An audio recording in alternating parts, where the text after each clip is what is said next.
Hey guys, Gathering Magic back again, and wanted to do a third part to my video on Rebellion. I realized after I recorded the last video that I didn't go over the promo cards, so we're going to do that right after we unlock Silver Modern 2 on my $10 account and view the rewards. So we've got 2 major chests, 5 minor chests. So let's go ahead and claim these, and then we'll get into the video. So hope you guys are doing well. Hope you had great end of season rewards. If you watch the video I posted earlier today, I kind of broke my habit and actually got some chests instead of draws. Took the gamble, and the gamble didn't really pay off that great. Did get some epics, but I think from now on we're just going to go for the gold draws. Okay, so let's see what we get here. So these are all basically free. So we got the Explorer. On this account, I'm just looking for gold cards, and of course, any legendary cards. So nothing really too much here. Did pick up a couple common cards and a little bit of merits. Okay, so let's get into Rebellion promo cards and why I think they're important. So let's look at promo for Rebellion. Just look at the regular foil. Let's break these down just one by one. Okay, starting with the Mana Warden. So I mentioned earlier today on Bronze Dragon stream, the thing that I really like about this card, other than the obvious, new ability for Shield Ward, is the fact that this is kind of opposite colors. If you play Magic the Gathering, you know that these are kind of opposing on the color wheel. And what this means is, even with the dual summoners, let's say if you had like white life and water, there is a splinter that you would not be able to cast this card with. But if we look at the market, and we look at the common summoners, for like white and red. So if you paired it with this summoner, you could play the Mana Warden. You could also play Earth cards. If you paired it with this summoner, you could pair it with Water. If you paired it with this summoner, you could pair it with Death. So if you use one of the dual summoners, you will be able to play Mana Warden basically with any splinter. So it's an extremely versatile card, probably the most versatile card in the game. So let's go back to the promo cards. But yeah, this card is great. As you guys know from going through the new Modern for Rebellion, there's not a whole lot of cards for your tanks that have shield. I think there was only 3 or 4. So the ability to give your tank that shield is very, very nice. So that is one of the reasons why I think Mana Warden is kind of a must-have card. Just even if you only have one, just to have that ability for Shield Ward because it gets it right away. If you can get it up to level 4 for the second ability for the Impede, that's fine. I mean, for max silver, you could go up to 60, but you're really only just gaining 1 health. There's no reason to buy that many copies of it. And even the Impede may not be, super useful because really the only time you're going to be able to use that is if you get the the flank rule set where he can attack from the second position, or maybe, melee can attack from anywhere. So not really super important to have this, but, you'd probably at least want to get level 2 just to get that third attack. And you only need 5 copies for that. So wanted to point that out for Mana Warden. So next up for your rares. Once again, if you watch the first video, you see how few cards there are that have sneak. I believe there was 4. There were 2 cards in Death. There was a melee and a range that have sneak. For water, of course, the epic card has the dual attack with sneak. And then for fire, the Goblano Soldier, I believe it is, has sneak. So if you want to build a sneak team, you really want to get this card because then you can play them with either Death or Fire, which are the only 2 splinters besides the one for water that has sneak. If you can get him to level 4, which is max silver, he gets execute, which is just, so awesome. Obviously if you're playing in the higher levels, you want to get blast, but like I said, we're focusing more on just building a silver level deck for Rebellion. He is a little bit pricey. I believe he's about $3 per BCX. So you're looking at even just getting him to level 4 max silver, you're looking at $75. So if that's too much, don't worry a whole lot about the execute. Just get a single copy of him and be able to build a really nice sneak team. So like I said, the only sneak teams for the most part are going to be either Death or Fire. So you definitely want to get at least 1 copy of him. Let the graphics load, and then we'll look at Sanctus Victor. So once again, if you get him max silver, you get the frontline cleanse. He has a backline cleanse. Don't think this card is, at least at this point, is super desirable in the new modern. There is hardly any poison. Of course, if you come up against the poison rule set, yes, you're going to be able to cleanse one of them. But other than that, there's only Underboss Fabino has poison, and I believe Chaos Jailer has a poison. So you're not going to have to worry about poison a whole lot. So don't know how important this rear cleanse is going to be going forward into the new modern. If you want to have another archery card though for your water team, if you're really looking to max out the archery, definitely get one copy of him. But if you want to spend the money to get a max silver card, that's up to you. At most, I would only get the one and not really worry about it. Definitely not a card you have to focus on right away. Rune Carnist. Once again, silver gets that ability for Phase Ward. Could be somewhat decent, I guess. It just depends, once again, on the budget. Right away, though, to get 2 magic damage, a 7 is a little bit pricey, but you are getting a weaken. There's not a whole lot of cards in Rebellion that have the weaken ability to reduce your enemy's health, so that is something. It's just a little bit too expensive for my liking. To me, I would probably only get it to level 2, just affordability wise, just to get that armor to help it with a little bit of survivability.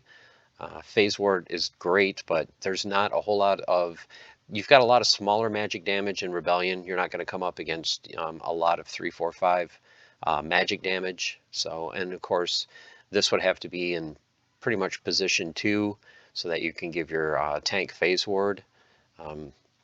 The only time I can really see this very useful is in the magic only rule sets. So once again, it's not a critical card to have, but I think you want to have just at least one in your arsenal. Henchling Enforcer. This card is a lot better than I think you would think at first glance. Once again, water is very strong in archery, and then you throw in the halving ability to knock down the tank's attack. That one is huge. A little bit pricey at 6, but with that halving ability, and then if you pair it with Rosa, you're going to be doing 4 archery damage. And get it to level 4, you're got this true strike, so you can't miss. So I think this is a great card. It is affordable. I believe they're under $1 per BCX. Yep. So there's a few copies under $1. Oh, actually, Jeff Opens Cards is selling a few. So if it's in your budget to get this to max silver, I definitely would. Having is a unique ability. Then with that true strike, and then of course, if money is tight, get it at least to level 2 to get that 3rd attack, because now you're going to be doing 5 points of damage when you combine that card with Rosa. So I think a lot of people are kind of sleeping on this card, but that having ability, to me at least, makes it must have. We already talked about the Stalker. I think everyone knows about Grimbarden Smith. One thing I've noticed though, his price has really gone up. He was consistently selling in the last couple months for anywhere between about $240 and $270. You can see now the low end you're looking at $312, and there's not very many copies available. Once you hit here, he jumps from $374 to $650 per BCX. There's only 2 max ones on the market, and of course they're probably out of most players' reach at $300. So what does he bring to the table? Immunity, which is nice. Little blocker. He'll be great to have with any of the weapon trainer cards going forward.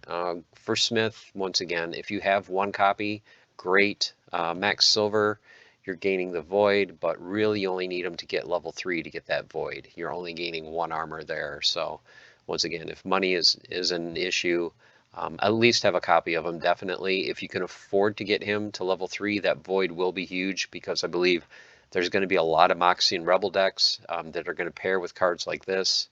So any cards that you have that have void, the more the better. So that's it for the rares. I don't think we had any epics. Nope. And then the legendary cards. For the most part, these might be out of your price range if you look at the prices of all of them. But look how much cheaper Baron Fiat is. And once again, you have the halving ability. So this, again, might be a card that you don't want to sleep on. Um, I actually love the fact that it's paired with Scattershot, because normally if you have Having, the first time he hits a target, he's going to cut the attack in half, and then for the rest of the battle, it really doesn't do anything. Then it just comes down to whatever his base attack is. With the Scattershot, you know, first shot you might hit the tank, have that, then you're going to hit somebody in the back line, you know, you're going to have their attack. So this combination I think is very, very useful. You know, if you get him leveled up to level 2, now he's doing 2 points of damage, which is great.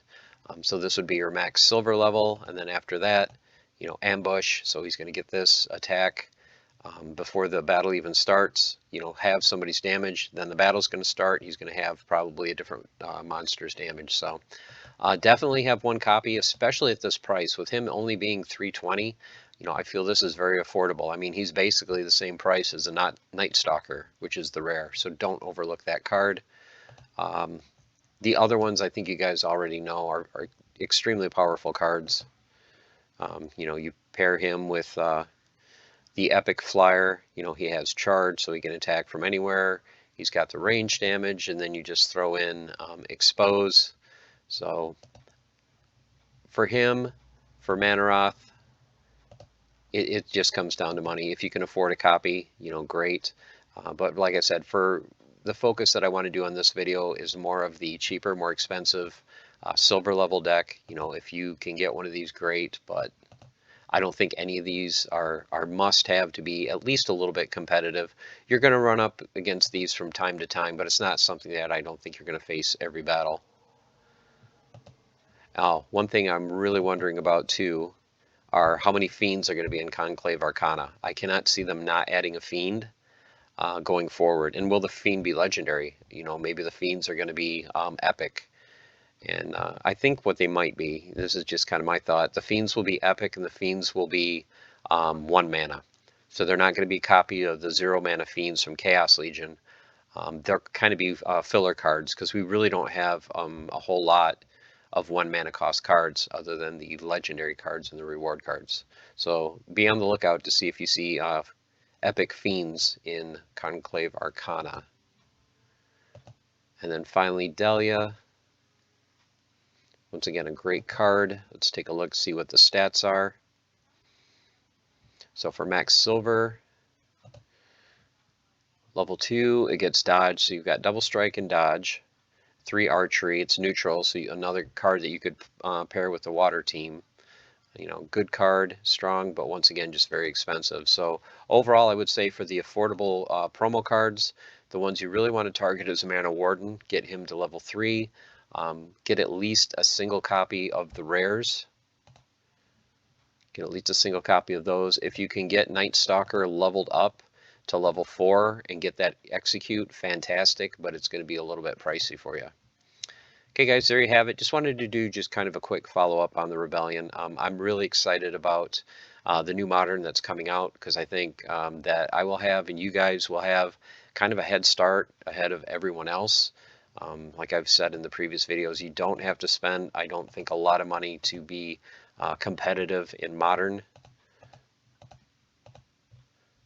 I want to highlight again a couple of key cards I think you should definitely aim for are the 2 mana cost cards. These are what, 27 to 23 to 30 cents range.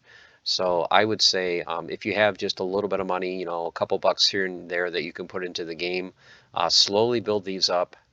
You know, get these to level 5. The death one I think is the only one you only need to get to level 4 to get the second ability. You know, so that'll save you a little bit. You only need 30 copies of him. So don't feel like if you can't buy the cards all at once and get them to the level you want, you know, there's no point in getting them. Just get one copy at a time, slowly build them up. You know, we've got time, we've got until April. So don't feel like there's a rush, but definitely use this time to your advantage and slowly build your deck so you can be competitive in April. So that's all I have. Hope you guys are doing well. And as always, stay the course, keep on forging, have fun. And I'm going back to the beginning season grind. Good luck to you, unless you're my opponent. Take care.